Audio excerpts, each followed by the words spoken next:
Jésus-Christ revient bientôt. Jésus-Christ revient bientôt, bien-aimés. Comme au temps de Noé, ces gens-là ne pensaient pas que les déluges allaient venir. Aujourd'hui aussi, il y a beaucoup de gens qui ne pensent pas que le Christ viendra. Mais son retour est imminent. Son retour est là, mon bien-aimé. Et son retour se fera comme un voleur dans la nuit.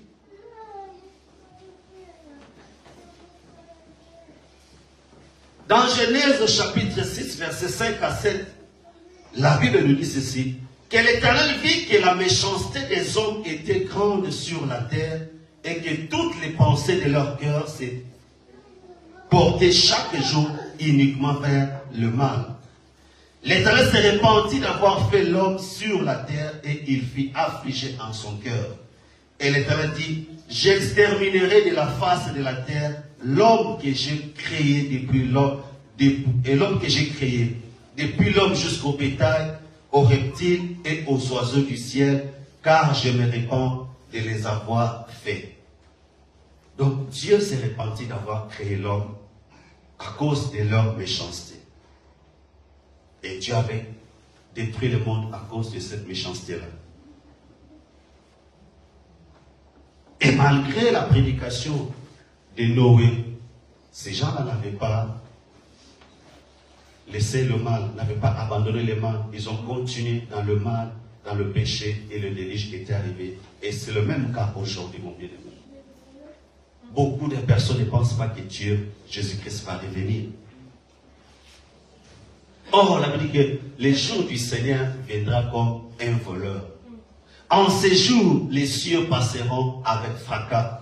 Les éléments embrasés se dissoudront et la terre avec les œuvres qu'elle renferme sera consumée. Là, c'est 2 Pierre chapitre 3 verset 10. Ceux qui disent que le Seigneur ne viendra pas, ils seront surpris un jour. Parce que son retour, nous ne connaissons pas quand. Mais il est certain que Jésus-Christ revient bientôt, mon bien-aimé. Alors pourquoi croyons-nous que ce sera bientôt? Regarde autour de toi, mon bien-aimé. Qu'est-ce que nous apercevons? Qu'est-ce que tu aperçois autour de toi, mon bien-aimé? Si nous disons que Jésus-Christ ne vient pas, mais la Bible nous dit clairement comment les choses se passeront dans les derniers jours. Et cela, nous le voyons dans le livre de 2 Timothée, chapitre 3, versets 1 à 5. 2 Timothée, chapitre 3, versets 1 à 5, nous décrit et nous montre comment cela va se passer. Et ce livre-là nous dit ceci. Sache que dans les derniers jours, il y aura des temps difficiles. Est-ce qu'il n'y a pas de temps difficiles aujourd'hui? Il y a beaucoup de temps difficiles, mon bien-aimé. Verset 2. Car les hommes seront égoïstes, amis de l'argent, fanfarons, hautains, blasphémateurs, rebelles à leurs parents, ingrats, irréligieux. C'est ce que nous voyons aujourd'hui, mon bien-aimé. Les gens aiment plus l'argent que son prochain. Les gens sont devenus égoïstes. Ils sont devenus hautains, orgueilleux, rebelles. Les enfants sont devenus des rebelles à leurs parents, mon bien-aimé. Ça, ce sont les signes qui nous montrent que le Christ va venir bientôt. Et au verset 3, il continue, il dit, les hommes seront insensibles, déloyaux, calomniateurs, intempérants, cruels, ennemis des gens des biens, traîtres, emportés, enflés d'orgueil, aimant le plaisir plus que Dieu. C'est ce que nous voyons aujourd'hui, mon bien-aimé. Si tu parles à une personne de l'évangile, elle voudra bien écouter ou aimer le plaisir que la parole de Dieu que tu lui prêches, mon bien-aimé. Aujourd'hui, si vous allez dans les bars, vous allez voir beaucoup de personnes qui sont là. Mais si vous allez dans les églises, mon bien-aimé, les gens sont là à compter. Et là, c'est la raison, c'est quoi? Non, les hommes de Dieu, ils font ceci, ils font cela. Non, ça, ce sont juste des raisons qu'ils prennent. Parce qu'il n'aime pas Dieu. Il veut plus les plaisirs de ce monde que la parole de Dieu, que Dieu le Créateur. C'est ça, mon bien-aimé. C'est ça la seule raison, mon bien-aimé. Il n'y a pas d'autre raison. Au verset 5, on nous dit que ces hommes ayant l'apparence de la piété, mais régnant ce qui en fait la force, éloigne-toi de ces hommes-là, mon bien-aimé. Beaucoup de personnes nous montrent l'apparence pieuse. Ils se disent des croyants, des chrétiens, mais en réalité, ils sont en train de régner ce qui en fait la force de la chrétienté, mon bien-aimé, du christianisme, qui est la parole de Dieu, l'obéissance à la parole de Dieu. La crainte de l'Éternel, mon bien-aimé. Aujourd'hui, il n'y a plus de crainte dans le cœur des hommes. Aujourd'hui, les hommes sont plus attirés par les choses du monde que les choses de Dieu. La foi de plusieurs a refroidi, mon bien-aimé. Et toutes ces choses-là nous montrent que le Christ vient bientôt parce que cela a été écrit dans la Bible, dans la parole de Dieu. Regardons les conditions dans le monde d'aujourd'hui. Beaucoup de gens ont oublié Dieu, mon bien-aimé. Beaucoup de gens n'ont plus confiance en Dieu. Ils mettent leur confiance dans leurs biens, dans leurs possessions, dans leurs propres efforts. Si tu t'approches de quelqu'un pour lui parler de Dieu, il va te dire, je n'ai pas besoin de ce Dieu parce que j'ai tout ce que je peux. J'ai du travail, j'ai la maison, j'ai le mariage, j'ai tout. Ils n'ont pas besoin de Dieu. Ils ont oublié que la source de tout ce qu'ils ont, c'est Dieu, mon bien-aimé. Qu'est-ce que tu as que tu n'as reçu de Dieu? Les sources de vie que tu as, c'est Dieu qui te l'a donné. La force que tu as pour travailler, c'est Dieu qui te la donne. Ce ne sont pas tes propres efforts, mon bien-aimé. Si tu te lèves le matin, ce n'est pas par ta force. Si seulement Dieu, sur ton lit, pouvait prendre le souffle de vie, mon bien-aimé, auras-tu la force, le courage de te lever et aller au travail? Or que si Dieu laissait le souffle de vie en toi et qu'il te prenait la force, mon bien-aimé, serais-tu capable de te lever, de marcher, aller au travail? Non, mon bien-aimé. Aujourd'hui, beaucoup de gens ont oublié Dieu.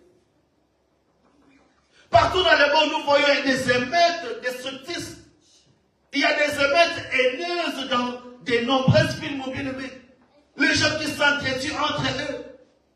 Les gens qui se battent, il y a des risques partout. À cause de rien, surtout les jeunes d'aujourd'hui, mon bien-aimé. Ils se battent entre eux pour rien. Juste pour faire montrer qu'ils sont quelque chose. Mais en réalité, ils ne sont rien. Ce que tu as, c'est Dieu qui te l'a donné. La force, c'est Dieu qui te l'a donné. Le travail, c'est Dieu qui te l'a donné. L'argent, la maison, le mari, tout ce que tu as, c'est Dieu qui te l'a donné, mon frère, ma soeur. Il y a des effusions de sang et les meurtres sont quotidiens. Il y a des crimes chaque jour. Il y a le sang qui est versé chaque jour. Les jeunes sont inquiets, agités et rebelles. Aujourd'hui, chez les jeunes, il n'y a plus de respect. Les jeunes ne respectent plus les gens. Ils sont agités, ils sont devenus rebelles à leurs parents. Ils sont devenus rebelles aux grandes personnes. Ils sont agités, ils n'ont plus de repos, ils sont inquiets. Ils ne veulent pas entendre, comprendre la raison, mon bien-aimé. Ils croient qu'ils connaissent tout. Si tu approches un jeune aujourd'hui, il va te dire, ah non, vous avec vos histoires là des années passées, nous sommes aujourd'hui, nous sommes dans l'évolution. Tout ça. Non, mon bien-aimé. Les parents laissent les enfants à eux-mêmes au moment même où ils ont le plus besoin d'eux. Combien de foyers sont détruits, les familles sont détruites, les filles des enfants, mon bien-aimé, sont détruites. Parce que les parents ont oublié leur responsabilité des parents. Ils se donnent trop au travail. Ils se donnent trop aux choses du monde. Ils oublient que les enfants ont besoin d'eux. Leur présence est nécessaire pour leur croissance, pour leur maturité, mon bien-aimé. Mais les enfants aujourd'hui sont abandonnés à eux-mêmes parce que les parents ont oublié leur sens de responsabilité. les parents ne travaillent plus. Et ils ont peu de temps à dépenser avec leurs enfants, à passer en famille, mon bien-aimé. Et beaucoup de vies des enfants sont abîmées. Parce que quand l'enfant a besoin de toi, il veut te parler, tu n'es pas là. Alors il va partir dans la rue. Et quelle est l'éducation que la rue peut donner à un enfant? Bien aimé, l'athéisme, la toxicomanie, la violence armée et les gangstérismes sont très répandus dans la société d'aujourd'hui. Les drogues, les cocaïnes, les shit, tout ça, mon bien-aimé, sont répandus aujourd'hui. Il n'y a plus de contrôle sur toutes ces choses-là, mon bien-aimé. Les enseignements bibliques sur le mariage et l'immoralité sont ignorés et souvent méprisés dans les églises. On ne prêche plus sur le mariage, on ne prêche plus sur l'immoralité dans les églises. Aujourd'hui, dans les églises, on ne voit que des fables, on ne voit que des histoires qui sont racontées. Amen. Mais il n'y a plus la parole de Dieu qui est prêchée. Il n'y a plus la vérité qui est prêchée, mon bien-aimé. Comment voulez-vous que l'église puisse s'épanouir s'il n'y a pas des enseignements sur la parole de Dieu? Comment est-ce que les gens vont marcher à la lumière de la parole de Dieu? Comment est-ce que les chrétiens, les croyants vont marcher à l'obéissance de la parole de Dieu? Mais aujourd'hui, ce sont des fables, ce sont des histoires qu'on raconte dans des églises. Où est la parole de Dieu, mon bien-aimé? Où est la vérité, mon bien-aimé? Où est l'évangile de Christ? Jésus-Christ revient bientôt, mon bien-aimé. La Bible dit que toutes les choses passeront. L'argent passera. Les mariages passeront. Les enfants, tout passera. Mais la parole de Dieu ne passera jamais. Mais prêche-nous la parole de Dieu. C'est ce dont nous avons besoin. Pour que mon mariage soit bien, j'ai besoin de la parole de Dieu. Pour que j'aille réussir, j'ai besoin de la parole de Dieu. Josué 1:8 nous dit que ce livre de la loi ne s'éloigne pas de ta bouche. Médite les jours et nuits. En agissant finement selon tout ce qui est écrit. C'est alors que tu réussiras, tu auras du succès. Pour que tu réussisses dans ton mariage, pour que tu réussisses dans la société, pour que tu réussisses dans tes études, tu as besoin de la parole de Dieu. Tu n'as pas besoin des histoires, des fables, des hommes. Mais de la parole de Dieu, c'est la parole de la vérité de Dieu. C'est elle qui va t'ouvrir les yeux, mon bien-aimé. C'est elle qui va t'éclairer. Car la parole de Dieu est une lampe à mes pieds et une lumière sur mon sentier. Celui qui marche dans la lumière de la parole de Dieu ne marchera pas dans les ténèbres, mon bien-aimé. Parce qu'il a la parole de Dieu, il a la lumière de la vie. Toutes ces choses, mon bien-aimé, on ne les voit plus. Mais ce matin, la question que l'on se pose est celle-ci. Y aura-t-il amélioration dans la situation? Est-ce qu'il y a une chance de l'amélioration? Qu'en pensez-vous, mon bien-aimé? Combien de temps cela peut-il durer encore? Ce sont les questions que nous devons nous poser. Bien-aimé, Dieu est patient. Et chaque jour, il continue à appeler les gens au salut, mon bien-aimé. Mais un jour, il signalera la fin de tout cela. Car chaque chose a un début et une fin. Yes. Mon bien-aimé, Dieu est patient. S'il te garde encore en vie, il est patient avec toi. Amen. Parce que si nous regardons notre façon de marcher, notre façon d'agir, de nous comporter, quel que soit ton âge, que tu sois vieux, que tu sois jeune, que tu sois enfant, que tu sois homme ou femme, nous ne méritons pas, mon bien-aimé, d'être en vie. C'est juste la patience, c'est juste l'amour de Dieu, sa compassion, sa grâce dans notre vie. Mais un jour, Dieu va signaler la fin de tout cela. Il n'y a rien, mon bien-aimé, qui va rester éternel sur cette terre. Non, mon bien-aimé. Il y a toujours un début et il y a toujours une fin, mon bien-aimé.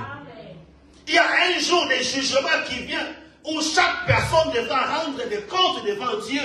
Que vous le vouliez ou pas, il y aura ce jour-là, mon bien-aimé. Chacun de nous, individuellement, mon bien-aimé, en privé, doit rendre compte devant Dieu de sa vie passée ici sur terre, de ses œuvres et ses actions, mon bien-aimé. Nous rendrons compte un jour. Nous allons rendre compte un jour, mon bien-aimé. Que l'on ne vous trompe pas, mon bien-aimé. Que les agents du diable ne viennent pas vous séduire avec des mensonges inutiles. Qu'ils ne viennent pas vous troubler vos pensées. Pour vous dire que non, le Christ ne viendra pas. Non, mon bien-aimé. Il y a un jour de jugement. C'est la Bible qui l'atteste. Et la Bible ne ment jamais. Parce que c'est la parole de Dieu. Apocalypse 22, verset 20 nous dit ceci. C'est lui qui atteste ces choses dit, oui, je viens bientôt.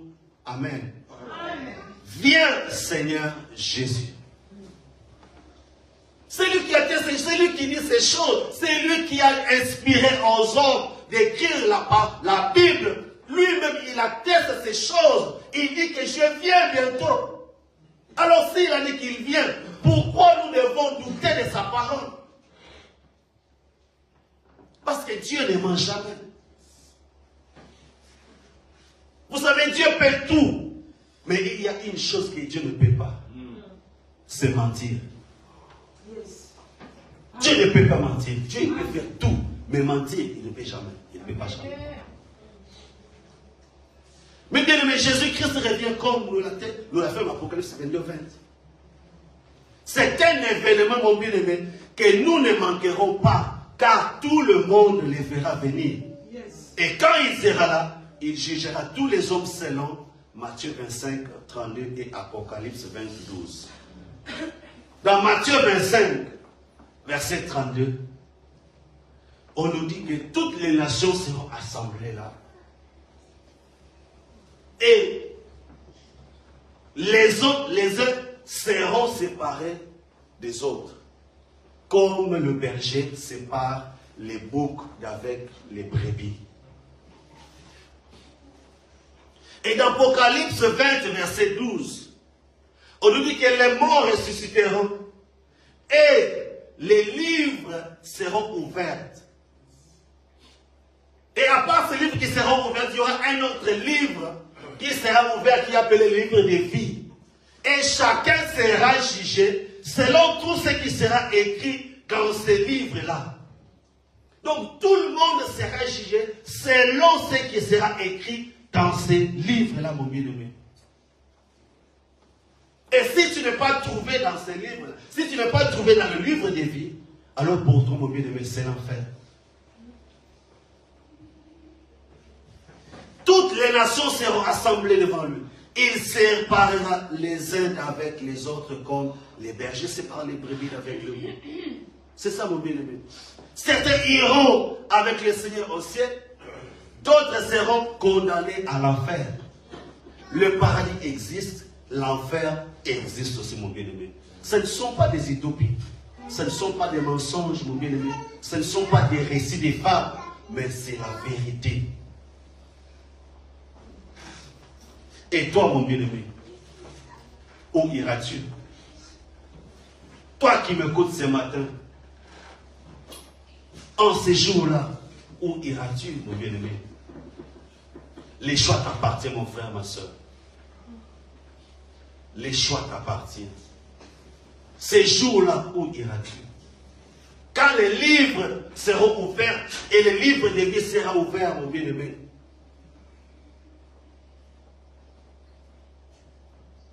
où seras-tu? Où iras-tu? Où passeras-tu l'éternité? Parce qu'après la mort, il y a une autre vie. Ce matin, Dieu nous interpelle, mon bien-aimé, toi et moi. Où irons-nous après notre mort? Où passerons-nous l'éternité après notre mort, mon bien-aimé?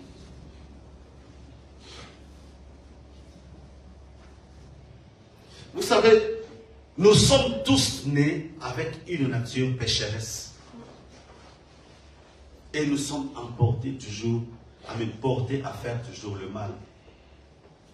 C'est la nature de tout homme qui est né avec cette nature-là. Personne ne peut dire qu'il est exempt de péché. Personne. Tous nous sommes pécheurs. Tous, mon bien-aimé. Donc il est dans la nature même de l'homme de mentir, de tricher et de voler. Vous savez, lorsque nous étions enfants, nous faisions beaucoup de choses que nous savions être mauvais. Et lorsque nous sommes devenus adultes, nous avons constaté que nous avons toujours tendance à faire ces mêmes choses. Quand on était petit, on croyait que c'est parce qu'on est enfant qu'on peut tricher, on peut mentir, on peut faire ceci, cela. Mais quand on a atteint aussi l'âge adulte, on constate que ces choses-là sont toujours là. Ce n'est pas seulement l'enfance, non. Mais même à notre âge adulte, on continue toujours à mentir. On continue toujours à tricher, à faire le mal. Parce que c'est notre nature, c'est la nature humaine, mon bien-aimé. Une nature pécheresse qui est portée à faire toujours le mal, à pécher.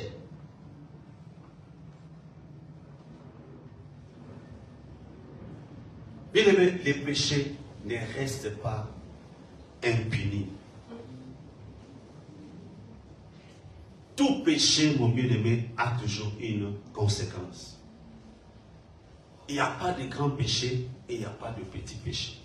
Tout péché est péché, mon bien-aimé. Et tout péché ne restera jamais impuni. Et le livre d'Ézéchiel, chapitre 18, verset 4, nous dit ceci. Voici, toutes les âmes sont à moi. L'âme du Fils comme l'âme du Père. L'une et l'autre sont à moi. L'âme qui pêche, c'est celle qui mourra. Ne te trompe pas, ne dis pas que moi je suis enfant de pasteur, même si je fais le mal, je serai sauvé. Non.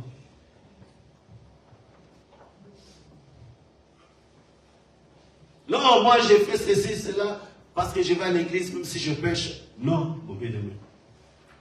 L'âme qui pêche, c'est celle qui mourra. Alors bien aimé, si nous ne pouvons pas nous débarrasser du péché, il nous sera difficile d'avoir la vie éternelle. Amen. Car le péché n'entrera jamais au ciel. C'est pourquoi le psaume 119, verset 11, nous dit ceci. Je serre ta parole dans mon cœur afin de ne pas pécher contre toi. Bien aimé, nous devons nous débarrasser du péché. Ce n'est pas facile, mon bien-aimé, mais nous devons faire l'effort. Avec, mon bien-aimé, le soutien, l'appui du Saint-Esprit en nous, et la parole de Dieu dans notre vie, nous serons capables de vaincre le péché, de vaincre le mal. C'est pour dire que je serre ta parole dans mon cœur, afin de ne pas pécher contre toi. Mon bien-aimé, si tu serres la parole de Dieu dans ton cœur, tu vas commencer à marcher selon la parole de Dieu.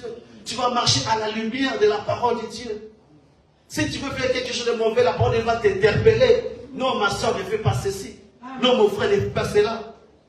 Il ne faut pas voler, il ne faut pas tricher, il ne faut pas mentir. Il ne faut pas faire les débauches, les publicités adultères. Il ne faut pas tromper ton mari, il ne faut pas tromper ta femme. Les enfants, il ne faut pas désobéir à vos parents, il ne faut pas mentir à vos parents. Parce que la parole de Dieu est serrée dans ton cœur. Tu vas commencer à marcher selon la parole de Dieu. C'est la parole de Dieu, mon bien-aimé, qui va devenir ton maître. Il va te conduire dans les droits chemins. Serre la parole de Dieu dans ton cœur, mon bien-aimé. Marche dans la parole de Dieu. Obéis à la parole de Dieu. Fais la volonté de Dieu, mon bien-aimé. Tu vas vaincre le péché. Tu vas te débarrasser du péché, mon bien-aimé. Et pour finir, à cause du temps, un jour le Seigneur Jésus-Christ descendra et amènera avec lui au ciel ceux qui sont prêts. Que voulez-vous n'oubliez pas, un jour, le Seigneur Jésus-Christ viendra. Il viendra et il montera, il prendra avec lui tous ceux qui seront prêts. Ils seront au ciel avec lui. C'est comme ça que 1 Thessaloniciens, chapitre 4, verset 16 à 17, et je finis là. 1 Thessaloniciens 4, verset 16 à 17, nous dit ceci. Car le Seigneur lui-même a un signal donné à la voix d'un archange et au son de la trompette de Dieu descendra du ciel. Et les morts en Christ ressusciteront premièrement. Ensuite, nous les vivants qui serons restés, nous serons tous ensemble enlevés avec eux sur des nuées à la rencontre du Seigneur dans les airs. Et ainsi nous serons toujours avec les Seigneurs. C'est clair et net, mon bien-aimé. Le Seigneur lui-même a un signal donné à la voix d'un archange. Au son de la trompette, va faire quoi? Il va descendre. Il descendra du ciel. Et les morts et les vivants, tous nous serons emportés avec lui pour être avec lui au ciel, mon bien-aimé. Donc le Christ vient bientôt, mon bien-aimé. Qu'on ne nous mente pas, mon bien-aimé. Qu'on ne nous séduise pas avec des mensonges, avec des discours séductrices, mon bien-aimé, séducteurs. Mais croyons à ce que la parole de Dieu nous dit, mon bien-aimé. À cause du temps, nous arrêtons là. Nous allons continuer le dimanche prochain. Que Dieu bénisse sa parole.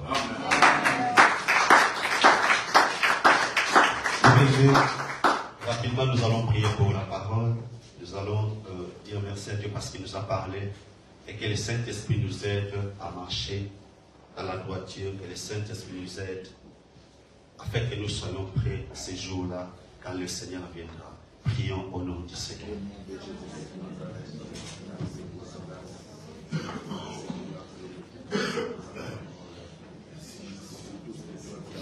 Oh Seigneur Dieu, merci Papa pour cette parole. Que ton nom soit béni, soit glorifié. Seigneur, laisse que cette parole reste gravée dans notre cœur, mon Dieu. Que ta parole marche avec nous, que ta parole nous éclaire, que ta parole, Seigneur Dieu de gloire, nous aide, Papa, afin que nous soyons prêts en ces jours-là, oh Dieu de gloire. Seigneur, aide-nous, cher Saint-Esprit, aide-nous à marcher dans la sainteté, à la lumière de la parole. Cher Saint-Esprit, donne la force et dire oui et dire non. Donne la force, cher Saint-Esprit, de vaincre le mal, car de nous-mêmes nous ne serons pas. Il nous sera divisé, Seigneur mon Dieu, si tu ne nous assistes pas, si tu ne nous aides pas. Car les noms puissants de Jésus. Gloire à toi, Seigneur. Gloire à toi, Elohim. Gloire à toi, Adonai. Dans les noms puissants de ton Fils Jésus, nous avons ainsi prié et dit Amen. Amen. Est-ce que nous pouvons acclamer très fort pour le Seigneur Jésus-Christ? Oui, bien aimés, ce ne sont pas des utopies, ce ne sont pas des mensonges, ce ne sont pas des discours, des fables, mais c'est la vérité. Jésus-Christ revient bientôt. Amen. Es-tu prêt, mon bien-aimé? En ces jours-là, où iras-tu? Après ta mort, où passeras-tu l'éternité, mon bien-aimé? Donc Dieu nous aime tellement qu'il nous a donné sa parole ce matin, parce qu'il veut que nous puissions préparer le chemin, afin que nous soyons avec lui pour l'éternité. Amen. Oui, nous communiquons et que le mercredi, nous avons notre culte, notre prière en ligne. Bien-aimés, vous êtes tous les bienvenus. Invitez aussi vos amis, invitez vos familles, vos frères et sœurs, afin que tous nous puissions nous rencontrer le mercredi à partir de 20h en ligne. C'est juste 1 heure du temps, mon bien-aimé. Passez du temps en prière, parce que ces derniers temps, le diable s'est levé, le monde des ténèbres s'est levé, mon bien-aimé. Il y a des sacrifices qui se font, mon bien-aimé. Il y a des intempéries, il y a beaucoup de choses qui se font. Des tremblements de terre, des cyclones, des crashs d'avions, beaucoup de choses, mon bien-aimé. Il n'y a que la prière qui puisse nous protéger contre toutes les attaques de l'ennemi. Alors, mon bien-aimé, ne perdez pas votre temps ailleurs. Passez juste 1 heure du temps dans la présence de Dieu. ça sera bien et c'est pour votre bien, pour votre sécurité ainsi que la sécurité de votre famille, de vos enfants, de vos maris, vos épouses, de tout le monde. Même vos finances, mon bien-aimé, seront protégées. Même votre travail sera protégé par la prière, mon bien-aimé. C'est un atout que le Seigneur nous a donné pour vaincre le diable. C'est pourquoi il nous a dit que non, priez sans cesse. Le Seigneur Jésus lui-même nous a donné même l'exemple. Il priait chaque jour. Très tôt le matin, il s'est levé. Il allait à la montagne. Il priait. Et il est revenu. Et quand il est revenu, mon bien-aimé, vous connaissez l'histoire. Les paralytiques étaient marchés, les malades étaient guéris, les morts étaient ressuscités, la parole était prêchée. Et tout le monde, mon bien-aimé, suivait le Seigneur parce qu'il y avait la puissance qui émanait de lui. La prière, mon bien-aimé, va te rendre fort. La prière va te rendre forte, mon bien-aimé. Alors aimons la prière plus que toute autre chose. Amen. Amen. Et sans plus tarder, nous passons à nos offrandes. Si Dieu vous a béni avec quelque chose, vous êtes le bienvenu, la bienvenue pour offrir à Dieu. L'offrande, c'est aussi, mon bien-aimé, une façon de remercier Dieu, de lui être reconnaissant de ce qu'il a fait. T'as béni avec du travail, t'as béni avec tout ce que Dieu t'a béni avec, le souffle de vie, la bonne santé. C'est aussi un moyen par lequel nous exprimons que nous sommes reconnaissants envers ces dieux-là.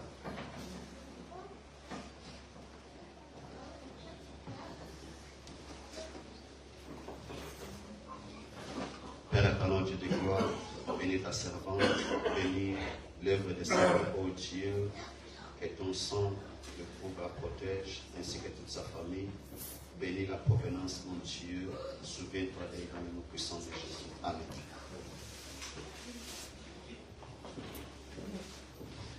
Oui, bien-aimés, nous sommes arrivés à la fin de notre culte et nous allons nous retrouver le dimanche prochain à la même place, à la même heure, de 9h30 à 12h30 pour la sainte gloire de notre Dieu.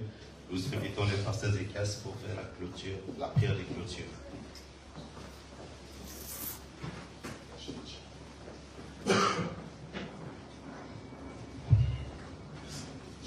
Amen. Est-ce qu'on peut se lever pour pouvoir prier?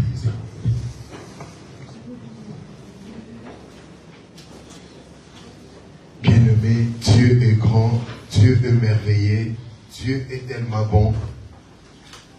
Ce message, on va le continuer le dimanche prochain. Quand on vient à l'église, c'est parce qu'on a un objectif de se préparer pour rencontrer le Seigneur. Et nous ne devons pas l'oublier. On ne vient pas pour venir parce qu'on vient parce qu'il y a une promesse, il y a le salut. On est tous derrière ce salut-là. Nous allons remercier l'Éternel, nous tous, pour sa parole, pour tout ce qui s'est passé. Et remettons la continuité de cette semaine sous la main de Dieu. Prions au nom de Jésus-Christ. Seigneur, merci. Nous bénissons ces offrandes. Que cela puisse contribuer à l'épanouissement de ton œuvre. Bénis chaque personne qui t'a contribué. Bénis ceux qui n'ont pas pu faire. Pour que prochainement nous pouvons comme amener dans ta maison nos offrandes et nos dîmes au nom de Jésus. Yahweh, je bénis ton peuple. Je bénis l'orateur, le prédicateur. Tout ce que Seigneur tu as pu utiliser à ton serviteur. Nous prions que tu puisses encore le ressourcer pour qu'il soit toujours un canal de la bénédiction pour nos vies, pour cette assemblée. Bénis les chantes, bénis tous ceux qui sont eu part au Dieu dans ce culte, ceux qui vont encore se réunir après ici pour prier, pour continuer à parler de ta parole. Seigneur, je t'en supplie de les utiliser. Je t'en supplie, Seigneur de gloire, de se manifester d'une façon extraordinaire. Bénis tout un chacun de nous, que ta grâce et ta faveur puissent nous accompagner aujourd'hui à jamais. S'il y avait des malades, guéris tout un chacun de nous. Au nom de Jésus, nous t'avons ainsi prié. Merci Seigneur Jésus-Christ. Amen. Que Dieu nous bénisse.